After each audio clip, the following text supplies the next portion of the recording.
Are you sure? Here's the 30-second lesson on what legends know. Never ask a bride why she's getting married. Don't wear a skirt on a windy day. Deodorant is not a shower.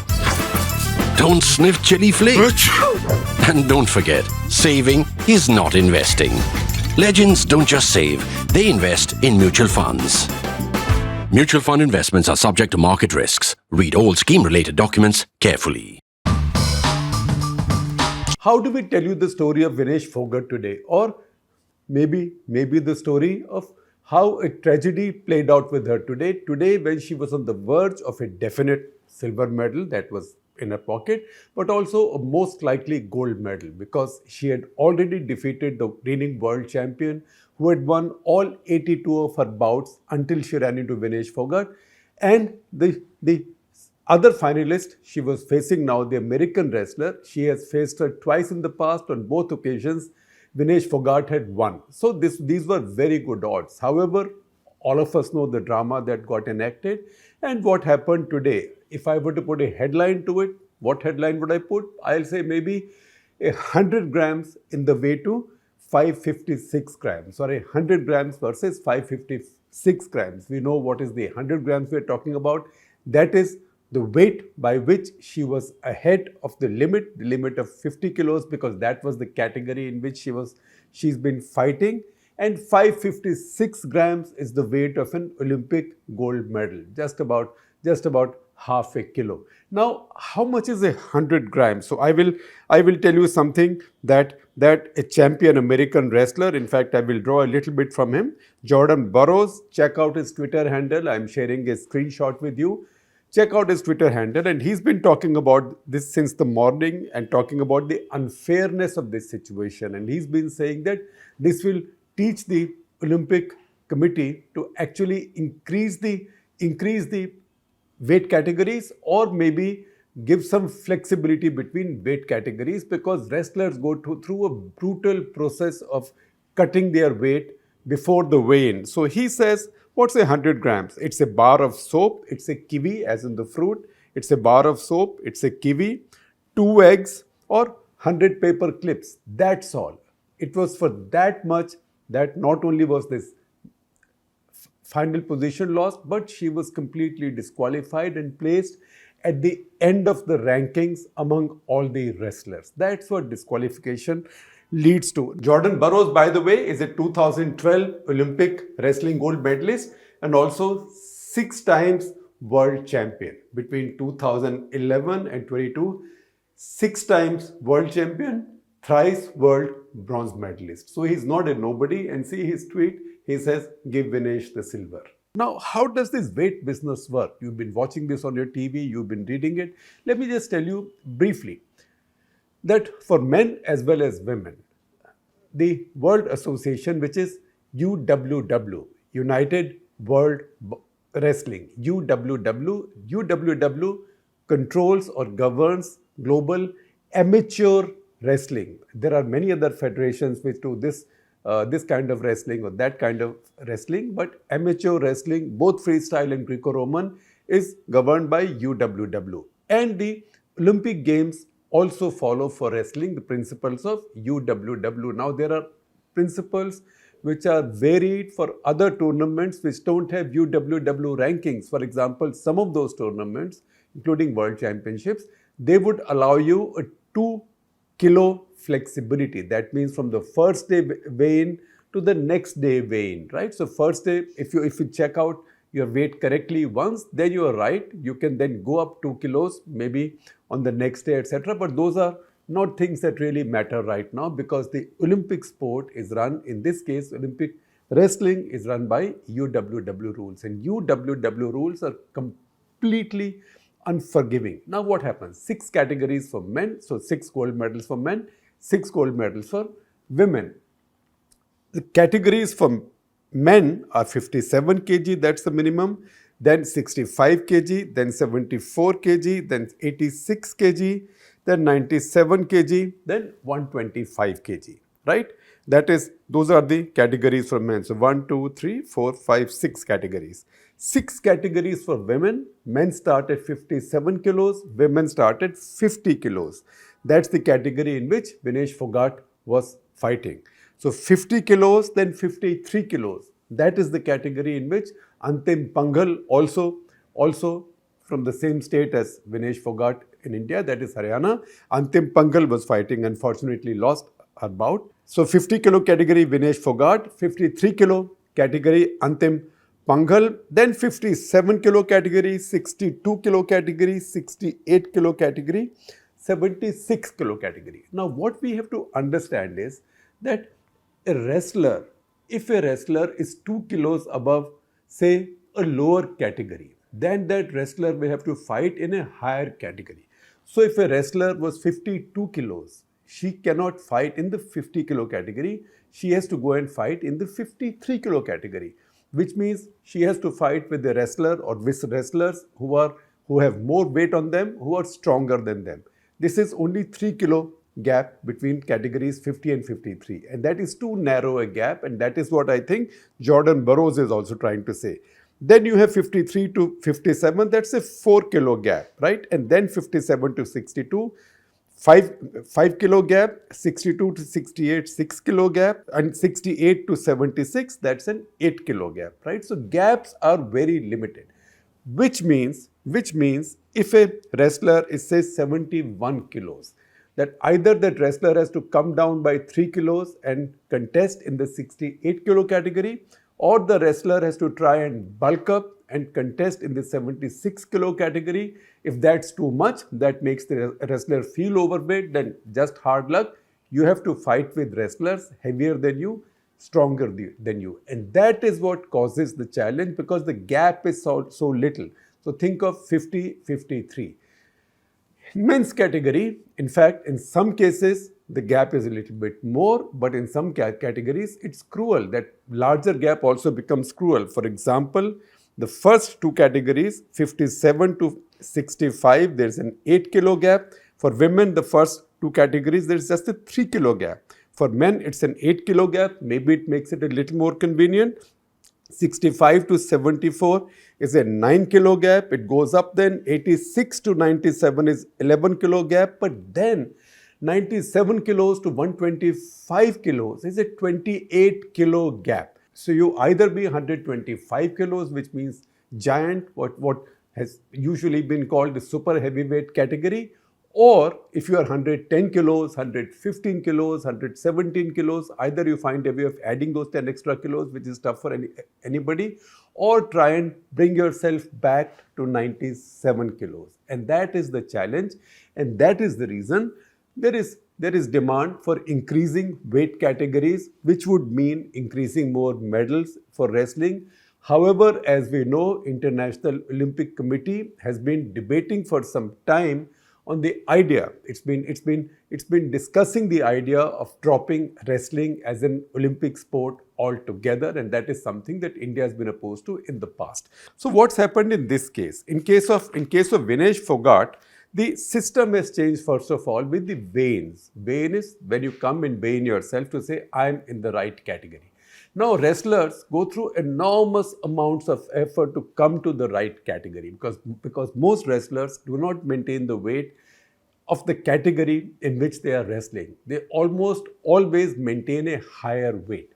So they maintain a higher weight, but say about 2 weeks, 3 weeks before a tournament, in some cases this starts even a year before a big tournament, they start cutting weight. So the conventional way of cutting weight for these athletes, these very fit people, very fit, disciplined people with nutritionists, doctors, coaches, everything is regulated.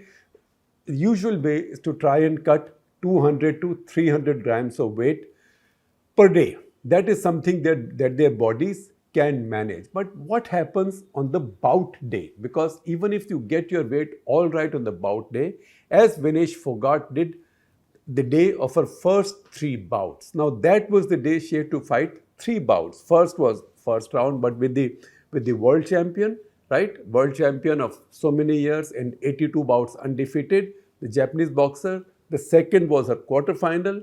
The third was the semi-final. All three were the same day. So in the morning, she came in starving, dehydrated, because she had to make that cut for the weight. Her weight was, she did all right, 49 kilos, 900 grams. So she had a 100-gram buffer in the morning without anxiety. She got past it. Then obviously she went and ate and drank a lot of fluids, electrolytes, etc., because you can't have a body dehydrated or body short of calories as you go into bouts, and not one bout, but 3 bouts at the Olympic level, right? And you've seen those bouts, how intense they are. And that is when wrestlers then eat and drink and hydrate themselves, and their body weight goes up. So conventionally, on the day of the bouts, after the weigh-in, the wrestler's body weight goes up, say, from a 50 kg base, about 2.5 kilos. Now, what happens if all your bouts are the same day? Then you are done. Or if there is a 1 day gap, then you have that time to recover and again work on dehydrating yourself to come back to your permissible weight. But after 2016, rules have been changed at the Olympics. Till 2016, weigh-ins were only for 1 day. Now weigh-ins are on 2 days. So you fight 1 day, play your 3 bouts. If you win, you reach the final the next day. You again have to weigh in. If you don't reach the final, you're fighting a repechage, as it's called, for the bronze medal. Then you again weigh in. So the next day, only those who are fighting the finals and the repechage, which means all of those who are in the contention for medals, have to weigh in again. What that means is, after having rehydrated yourself and re-energized yourself with food, having starved and dehydrated yourself the previous couple of days to pass the weigh-in on the first day morning, you again have to go on a crash dehydration and then lose that 2.5 kilos of weight, say in about a little over 12 hours, because 3 bouts a day, bouts don't take place with half-hour intervals. So 3 bouts a day. After that, maybe after the last bout, she got about 12 to 13 hours to try and cut that weight. And we saw pictures of her in zip-ups, right? In zip-ups. Paris is very hot, we know, this summer, but in zip-ups, skipping, cycling, doing all kinds of things to sweat as much as possible to cut her weight. But as things turned out, she was not able to cut her weight fully in the morning. She stayed up all night. They even tried to draw blood from her. Now, many things you can't do. For example, the usual thing of popping a diuretic so that your body passes more urine and you lose more water. That's not allowed because that's a banned substance. You can't take diuretics in Olympic sports. So all of those methods were out. In the morning, they still found she was 110 grams overweight, at which point they even tried to cut her hair. They cut her hair short. How much difference did it make? 110 gram gap became 100 gram gap, right? So just 10 grams of hair, hair don't weigh very much. Now, the other difference between day 1 and day 2 weigh-ins is that on day 1, you are allowed half an hour for a weigh-in. So this is a weighing machine. You can go up on it. 30 minutes, you can go up on the weighing machine as many times as you want. Once you get the right weight, then you are okay. On the second day, for whatever reason, you are only allowed 15 minutes, 1-5.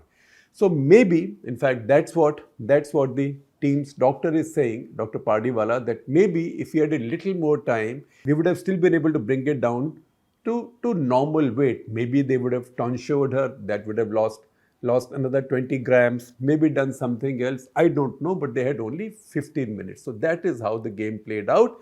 Remember, again, the gap between the first two categories, 50 and 53, is just 3 kilos, and that's too little. So there was a time earlier when there used to be a 48 kilo category. So that was a lower weight category than 50. At least there was a 5 kilo gap. Now it's only a 3 kilo gap. So now you can see the struggles an athlete usually has, particularly in wrestling and boxing, because weight categories are very important. You can only fight in the category you've chosen and for which you've qualified. You are usually heavier than that. You bring your weight down, you work on it, you starve yourself, you deny yourself all kinds of things, including water and fluids, right? And you bring down your weight to the permissible level, then within the weigh-in, within that couple of hours of the weigh-in and the actual bout, you rehydrate yourself and you eat so you get energy. So that's one thing that's challenging enough. And then what happens is, if the next morning you have to weigh in again, you again have to weigh within your category. And that is where the big challenge arises. Now, I will share with you a bunch of articles, including one by Jonathan Selbraj, who's my old young colleague from the Indian Express. He now works for Sportstar. So see what he's written. He's done this wonderful article on the lengths to which wrestlers go to maintain their body weight, the kind of brutal self-denial it involves. There is a couple of other stories from ESPN. I will share those links also with you. So please read that. It's not as simple as somebody skipping for half an hour and saying, I've cut weight, because you have to cut. How do you cut 2.5 kilos in a day without any access to any medication, any diuretics? Nothing. And you needed that energy for your bouts. So there is a quote, for example, in one of these stories from Sima Bisla. Now, in this story, I see a quote from Vinesh herself, and this is when she had gone for Asian qualifiers in 2016. Asian qualifiers for 2016 Olympics, where she was to fight in the 48 kg category. Much younger than 48 kg category. And I will tell you about her categories as we go along. There, she said she had to sweat and yet failed to make the cut in the qualifiers. And there's a quote from her that says, over the course of the day, I will slowly get enough water inside me, but for at least the first couple of bouts, it will be difficult.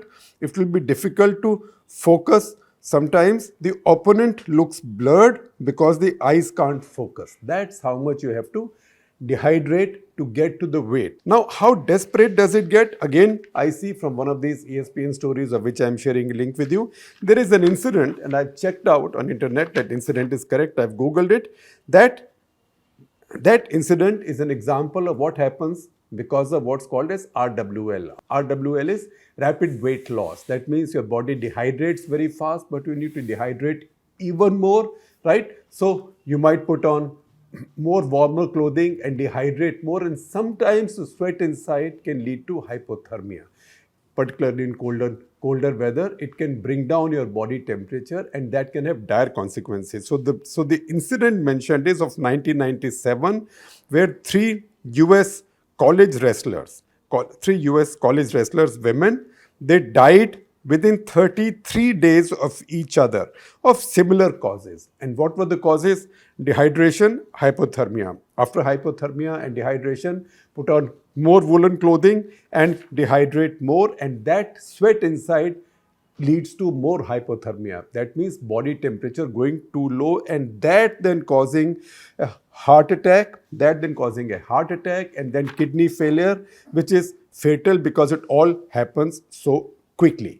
Tragedy, mishaps have followed, heartbreaks have followed Vinesh Phogat. We know 2016 her bout had just started, where a Chinese opponent grabbed her knee and twisted it, and she suffered an anterior cruciate ligament tear. That's a terrible thing. It can kill a lot of the athletes' hopes, particularly an athlete in contact sport like wrestling. But she showed enormous strength. One thing Vinesh Phogat doesn't need is strength. She showed enormous strength. She went through surgery, came back from surgery. All of us know the story of Rishabh Pant, which is a remarkable story also. He came back after similar knee injury and knee surgery and ligament surgery. This is a very sensitive part of an athlete's body. We don't know enough about Vinesh Phogat. She came back from a similar knee damage. In fact, from the mat itself, she was lifted, writhing and crying in pain, and she was put on a stretcher, taken out in an ambulance, and then later recovered. So that is her story. However, it's not as if she's achieved nothing. Meanwhile, dealing with injury, dealing with setbacks, she's among Indian women. She's achieved the most for any Indian woman wrestler, even though this time and a short Olympic medal was denied to her. So look at her record. 2 Asiad medals. These are, that is 2018 gold, 2018 gold in 50 kg category. So mark these categories as I talk and see how these categories change. As the wrestler also adds years, right? Weight categories also change. 2014 was her first time. She was obviously very young then, barely in her late teens. 2014 in 48 kg category in Asian Games, she won a bronze. 2018 in 50 kg category, she won a gold. That's in the Asian Games. 2021, now after 2018 Asian Games, where she gets gold in the 50 kg category, 3 more years have passed and we come to 2021. That is the Asian Championship. She wins that championship, so gold again, but now in 53 kg category because she's 3 years older as well. She's meanwhile also won 3 Commonwealth Games gold. So we talk about Indians who won so many medals. She's at the top right there with the best of them, with PT Usha's of the world and more. In fact, she would have added one to PT Usha because PT Usha never won an Olympic medal. She came very close in 1984 at Los Angeles when she finished fourth, but did not win a medal. She came very close to that. Vinesh was denied, but 3 Commonwealth Games golds. But once again, 2014 in 48 kg, she was a teenager yet. 2018, 50 kg. 2022, 53 kg. And that struggle has continued since then. Now, you might ask me, and this is a question that's been raised, her performance and her fate, very unfortunately, has also played into our polarized politics because of the way she stood up to Brij Bhushan Sharan Singh and all the allegations that she and the other wrestlers made against him of sexual harassment, etc., for which he's going through the legal process, and let's put our faith in the legal process. Meanwhile, while he may not have been fielded as a candidate in Lok Sabha elections, his son was given a ticket from the same seat, and he's won, and he's an honorable member of parliament. But let's leave that aside. Let's leave that aside for a moment. Let us see how did Vinesh Phogat end up in the 50 kg category. So you will see two things running, especially on social media. So those who don't like her, basically, I don't see how anybody cannot like a champion Indian athlete who had gone into the final of an Olympics in an individual event. In fact, looking back at the Olympics, I can't think of many Indians who made an Olympics final, an individual Olympics final. Your hockey team has made finals, right? But an individual Olympic final, can you think of any? There is this one. There is Sushil Kumar who got to a final and got the silver medal, right?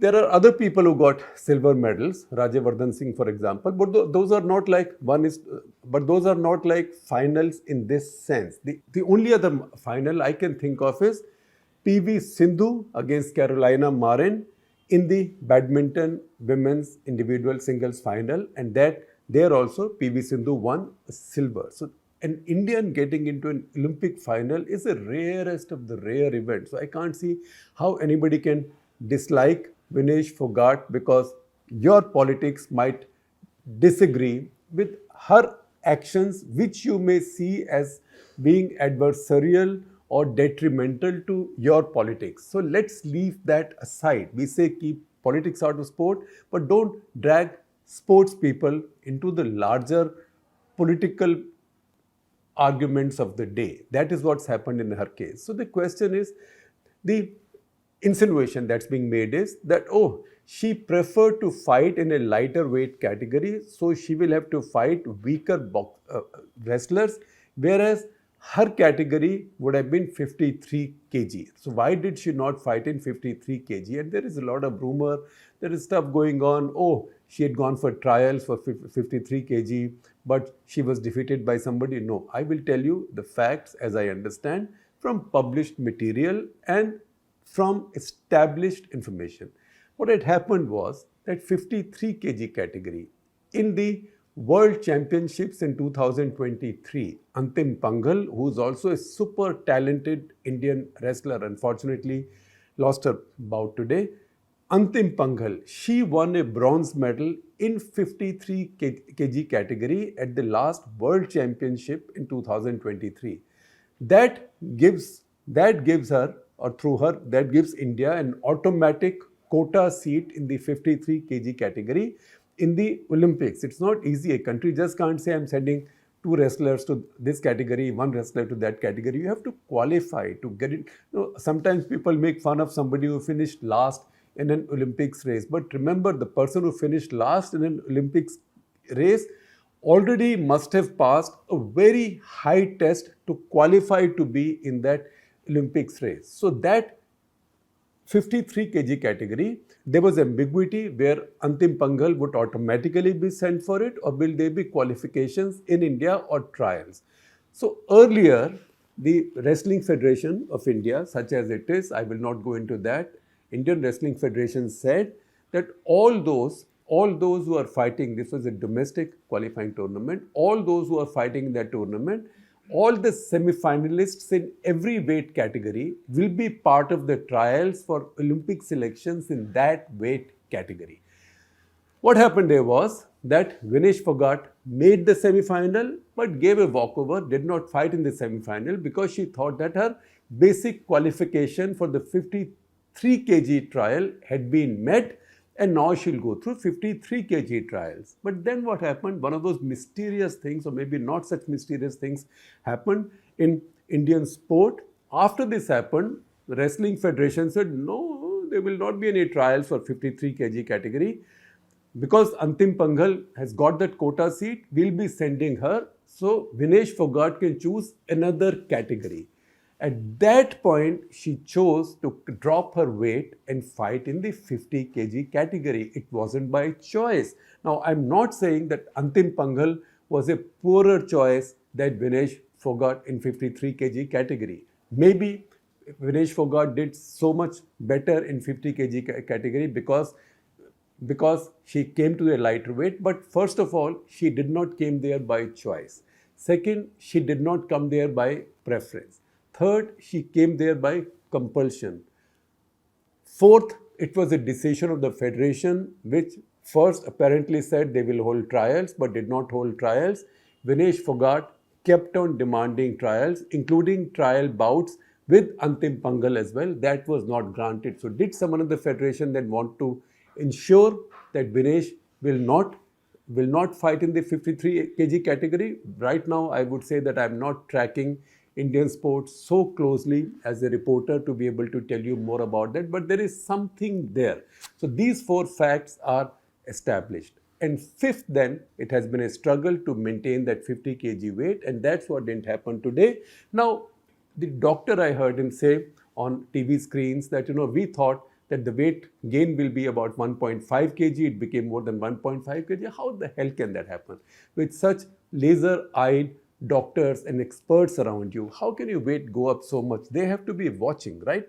Because you know that you have an athlete who has a weight challenge, in the sense that she is fighting in a category which is lower than her usual category. So to begin with, she has a challenge. In fact, wrestlers in about a few months leading up to a tournament, definitely in the year leading up to a major tournament, lose 10% of their body weight. If you are starting with a higher body weight, as Vinesh Phogat's case was, she would have lost weight to come to 53 kg category. Now she had to lose more to get to 50 kg. So the team doctor, the experts should have been watching it much more closely. Meanwhile, I have a letter from one of our subscribers, Sagar Shelat. Sagar, thank you very much for writing, who says that, one, we don't talk about sport enough, and we mostly talk about cricket. So since we have an opportunity to talk about Olympic sport, please give me a few more minutes. I will tell you something more about Olympic sport. It's very difficult to get medals in the Olympics, and that is where you see so many countries. I see ministers now saying in parliament, we spend so much money on Vinesh Phogat's training, etc. The country spent enormous amounts of money on Olympic medals. Look at Great Britain, the amount of money they allocate. They have a target of medals. They allocate humongous amounts of money. Also, how smartly countries spend money. They can't buy medals, but they buy champions. So see the Bahrainian runner who's won the 3000 meters steeplechase, woman runner. She is an import. She's an import from an African country. Similarly, Qatar sprinters, Qatar runners, you see them winning a lot of medals, particularly at the Asian level. They are imports from Africa who are given Qatari citizenship, passport, whatever, and so they are qualified to contest for these countries. The latest example, I'm sure many of you watched the India-Germany semi-final. You saw that German penalty corner hitter, the German drag flicker, the most successful drag flicker right now. In fact, his record right now, I think, is 7 out of 17 or something like that. Our own Harmanpreet was something like 6 out of 48, right? And he's also a top drag flicker. But this German drag flicker has a much higher success rate, and you can see from the number of penalty corners the Germans win that they don't carry out that many circle penetrations, right? So the other side can attack a lot more, but when they get a penalty corner, they make it count. The first goal was scored by this penalty corner hitter. The second only happened, penalty stroke only came because his shot was going towards the goal and Jarmanpreet Singh's foot came in the way. Now, whether it was going into the goal or going out, that's a controversy. But the fact is that that shot had again beaten the rusher and the goalkeeper and was generally headed towards the goal.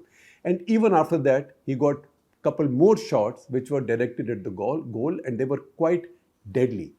Who was this guy? Who was this drag flicker? The difference between India and Germany in this vital semi-final was this German drag flicker. The fact is the German drag flicker wasn't German at all. At least wasn't German at all until 5 years back. Who was he until 5 years back? Until 5 years back, Gonzalo Piet, P-E-I-L-L-A-T, pronounced Piet. Gonzalo Piet, until 5 years ago, was an Argentinian. Not only was he an Argentinian, he was an Argentinian deep defender and also Argentinian drag flick expert. Not just that, he had been the key player in many of Argentina's victories and also a key player in Argentina's rise in global hockey. In 2016 Olympics, which Argentina won, in the semi-final, Argentina came up against Germany, right? And they beat Germany 5-2. And how did that happen? Because a man called Gonzalo Piet, appearing for Argentina, scored 3 penalty corner goals against Germany. It was a hat trick. In fact, the first 3 goals for Argentina were scored by Gonzalo Piet. 5-2. Argentina beat Germany. Then in the final, they beat Belgium 4-2. Again, Gonzalo Piet scored a goal. In that Olympics, he scored 11 goals. 11 goals, top scorer in the Olympics. So far, until 2018, he had 153 Argentinian caps, 153, and scored 176 goals. It was after that that the Germans said, look, this guy keeps beating us. He keeps scoring goals against us. So what can we do? Let's buy him out. And meanwhile, this Mr. Gonzalo Piet was having problems with his coach and politics within his own federation, within his own association. So he said rude things about them and left Argentina, came to Germany. They quickly organized a passport for him and got clearance from FIH for him to play with them. That is what countries do. That is the length. Those are the lengths to which countries go to get Olympic medals. Olympic medals don't come easy. And sometimes when they come, even when they come, something can go wrong because at the Olympic standards are very strict. People say, what's 100 grams? Truth to tell, even if Vinesh was 20 grams excess, she would have been disqualified because that is how these rules are followed. So I will tell you a story from 1988. Seoul Olympics, it's also a question people keep on raising. How can you talk about sport? Okay, you can talk about cricket. Everybody can talk about cricket. But what about Olympic sport? The fact is that I have covered Olympic sports in my days as a reporter because sport was always my additional suit. I always followed sports closely. So I covered the 1988 Olympic Games in Seoul, 1990 Asian Games in Beijing, and many such important tournaments besides cricket series, etc. So there is a particular late night moment or a few late night moments from Seoul, which I will read out to you. And this is from my own writing, and you will understand what I'm talking about. So here it goes. I'm telling you a story. On one sleepless night, after India had had one more disastrous day at those medal-less Olympics, that is Seoul 1988, we got 0 medals, my friend Lokesh Sharma, who was then reporting for the Telegraph, and I were generally whiling away our time playing with the computers at the press center, that is Seoul Olympic Village Press Center.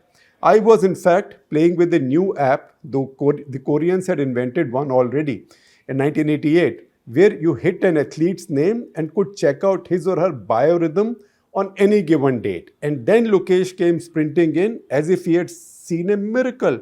Oye, तुझे पता है क्या हुआ? He asked. क्या हुआ? I asked. Oye, वो Ben Johnson ना, उसका सुसु. Lokesh said, क्या बेन जॉनसन का सुसु? I asked. ओए, वो उसका सुसु फेल हो गया. Lokesh was so breathless. This is just after the Canadian had made history, beating the more fancied Carl Lewis in the 100-meter sprint.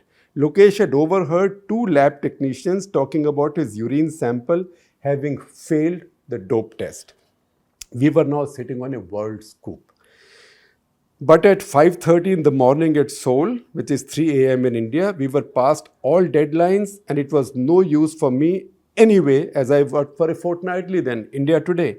But Lokesh would always land on his feet. He sold the scoop, his greatest ever, to AFP, the news agency. No wonder he soon outgrew sports journalism to rise as India's most successful sports entrepreneur, a kind of first Indian Jerry Maguire, and has never looked back since. And I will tell you one more factoid about him, although he might hate me for having betrayed that secret to you. Since that 1988 100 meters race, he's always made sure that he's at the Olympics to watch the 100 meters race, as he is this time at Paris as well.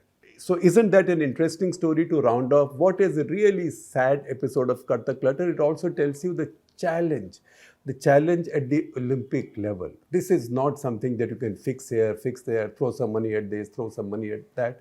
Not like that. Olympics is the ultimate prize, and Olympic medal is the ultimate prize in sport.